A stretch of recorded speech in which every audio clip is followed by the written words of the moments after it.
Ya pemirsa, seperti biasa setiap akhir pekan kami akan menghadirkan berita satu view yang mengulas tentang isu-isu terpanas sepanjang satu pekan terakhir dari sudut pandang media massa nasional. Nah, kali ini tim redaksi Jurnal Pagi memilih dua tema, yakni lagi-lagi soal reshuffle kabinet yang mendominasi media massa nasional. Dan tema kedua adalah tentang rencana DPR RI untuk merevisi Undang-Undang Parpol dan Pilkada pasca gagalnya kesepakatan DPR KPU dalam menyikapi dualisme Golkar dan P3. Nah, untuk mengulasnya di studio, kini telah hadir Pemret Republika Bapak Nasihin Masya. Selamat datang di Berita Satu, Pak Nasihin Masya.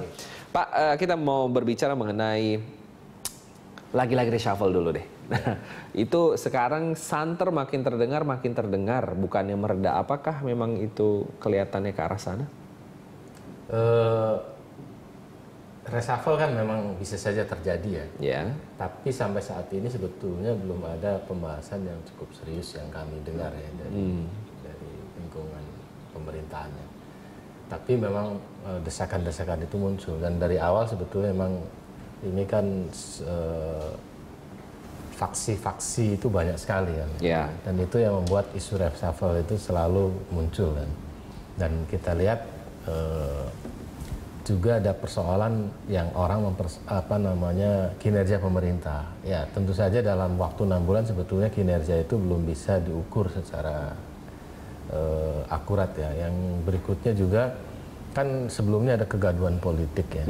Nah, kegaduhan politik ini yang cukup panjang yang baru tanda-tandanya akhir-akhir ini ketika di Rakernas PAN ya, kelihatannya KMP dan KIH sudah mulai bisa bergaul dengan baik dan seterusnya. Dan ini menurut saya pertanda bagus. Nah, kegaduhan ini membuat pemerintah belum bisa bekerja maksimal ya. Oke. Ya, nah itu misalnya soal pengesahan APBNP itu kan, itu kan baru Februari kan ya.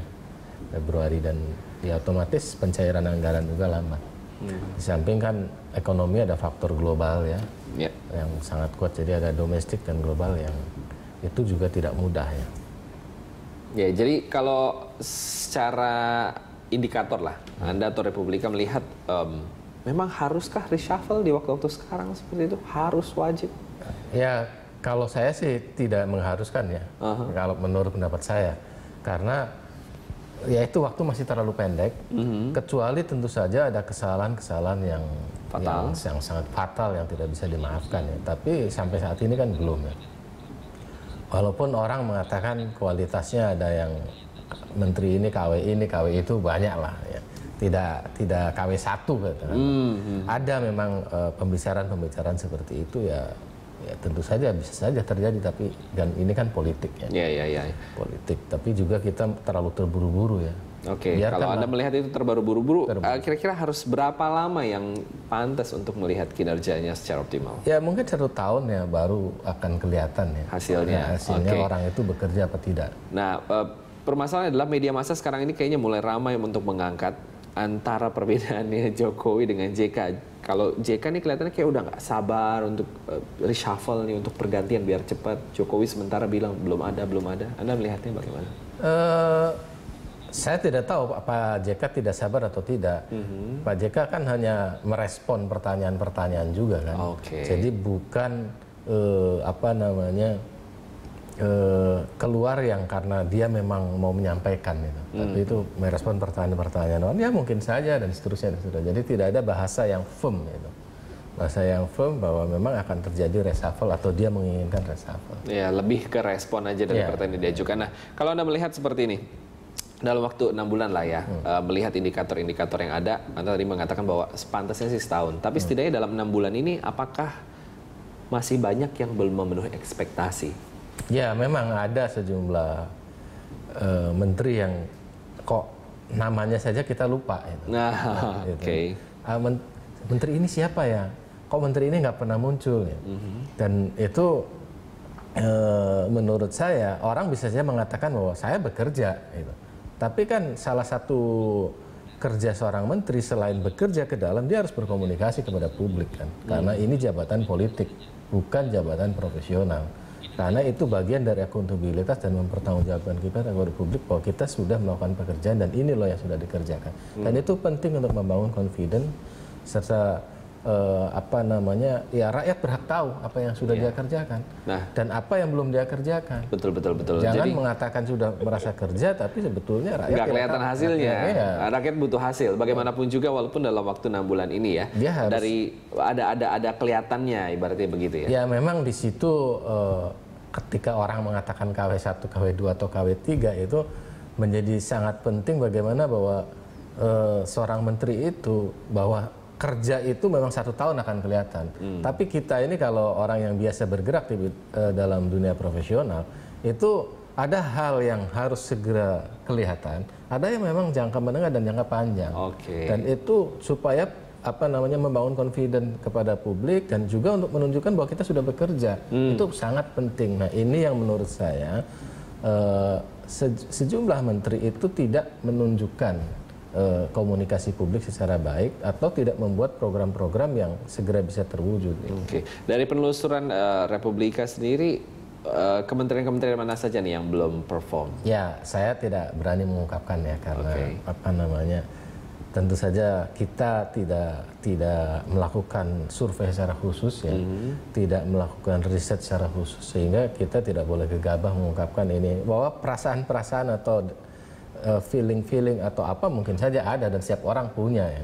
Tapi kan itu tidak bisa kita secara apa namanya begitu saja diungkapkan kepada publik karena itu sudah menyangkut apa namanya pertama kredibilitas pribadi kita sendiri ya. Yang kedua juga maksud saya kita kan nggak boleh sembarangan ngomong.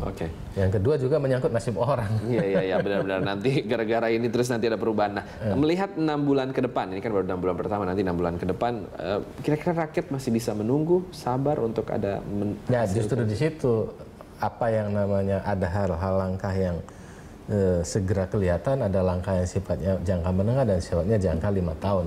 Justru di situ rakyat itu harus diberitahu gitu. Jadi jangan diam saja. Dan kalau saya bicara dengan sejumlah menteri, Pak Presiden menurut mereka ya, itu pengen apa yang dikerjakan itu dikomunikasikan kepada publik. Itu ada memang kayak apa namanya perintah kayak gitu. Tapi kan tidak semua orang punya kemampuan seperti itu. Dan ya ini lucu kan, beberapa waktu lalu kan 17 wartawan diundang makan malam sama Presiden. Itu ketika ditanya menteri ini semua apa namanya orang-orang itu lupa nama Menteri X itu. Iya namanya siapa? Terus kita coba, jangan-jangan Pak Presiden juga lupa namanya. Pak Presiden enggak dong, itu masa Presiden lupa sama menterinya ya. Tapi itu menunjukkan bahwa ada perasaan yang seperti itu. Ya bahwa memang tidak teringat lah dalam artian memang mungkin secara kinerja dan lain-lain belum dikomunikasikan ke publik. Berarti 6 bulan ke depan langkah yang harus dilakukan adalah Bapak bilang tadi menunjukkan, mengkomunikasikan. Iya dong, dia harus tunjukkan dan dia harus bisa apa namanya program-program yang segera terlihat. Ada program-program yang memang apa namanya strategis yang bahwa itu akan kelihatannya nanti. Tapi itu kan harus disampaikan kepada publik. Teknik penyampaian, nah itulah Anda harus mampu, namanya juga pejabat publik kan Anda bukan pejabat pribadi tapi pejabat publik, jadi Anda harus menyampaikan. Nah di sini yang tapi kalau saya perhatikan kata kunci, salah satu kata kunci dari Presiden adalah masalah punya jiwa juang petarung ya. Jadi misalnya ada nama X disampaikan ya, Presiden bagaimana dengan ini? Dia jawab, oh enggak, saya suka sama dia seorang petarung. Gitu. Berarti itu kemudian ada nama lagi, nama X ya, disebut lagi, ya saya suka dia ini. Dan kalau perhatikan dia juga punya jiwa petarung ya. Jadi salah satu kata kunci dari Presiden Jokowi dalam menilai kapabilitas menteri ya. Itu salah satunya adalah dia punya jiwa petarung dan itu penting sekali dalam kerangka bagaimana negara ini, bangsa ini untuk bisa maju. Karena kita ini bukan hanya punya kemampuan teknis, bukan punya skill nih, atau pengetahuan, tapi yang paling penting untuk bisa keluar dari persoalan adalah karakter. Dan karakter itu adalah jiwa petarung tadi, karena bangsa ini butuh dorongan yang sangat kuat. Orang yang punya skill itu banyak, orang yang punya pengetahuan juga banyak, orang yang punya kemampuan teknis juga banyak. Tapi yang punya karakter bisa membawa bangsa ini keluar dari persoalan-persoalan yang selama ini membelit kita, itu dibutuhkan punya jiwa-jiwa petarung. Dan seperti yang sudah ditunjukkan kepada kita, Pak, bagaimana para founding fathers kita. Gitu. Mereka itulah para petarung sejati yang sehingga bagaimana dalam menghadapi kolonialisme yang luar biasa, mereka berani melakukan itu. Nah, kita ini sekarang ini zamannya bukan menghadapi penjajahan dalam arti fisik, kita dalam menghadapi pertarungan global yang sangat kerasnya.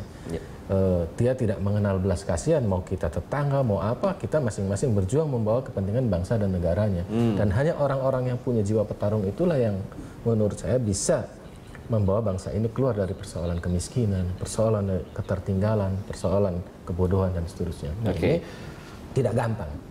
Nah, selama 6 bulan pertama ini, Anda melihat sektor-sektor apa saja yang menonjol dari kinerja pemerintahan Jokowi?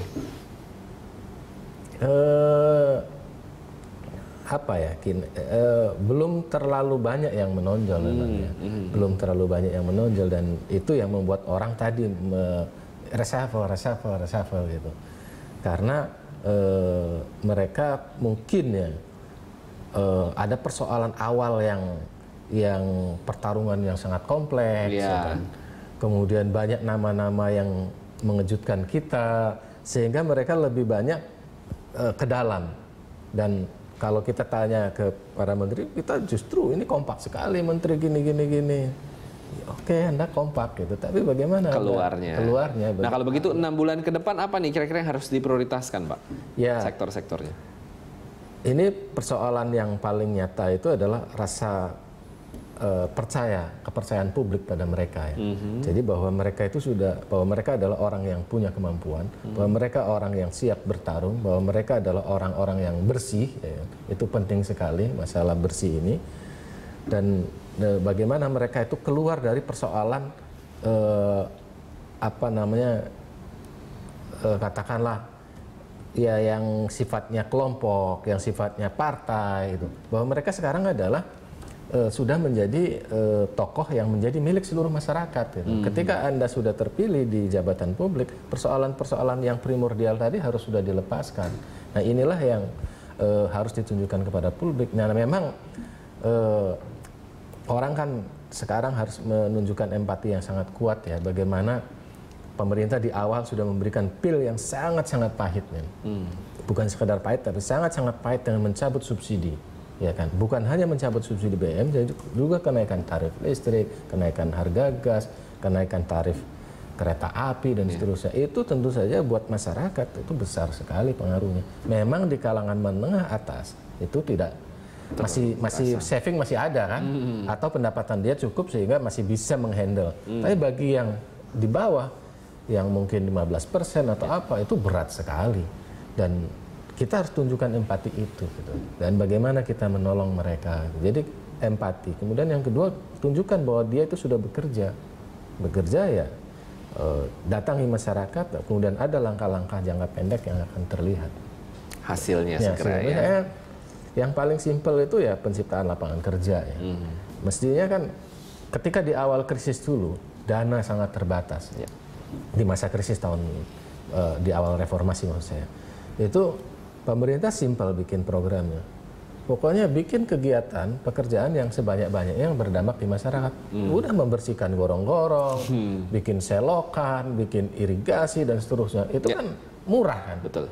Tapi menyerap tenaga kerja yang banyak, dan itu menimbulkan uang bergulir kan? Jadi kita jangan hanya berpikir yang besar-besar saja, yang kecil-kecil. Jadi bagaimana tenaga terserap.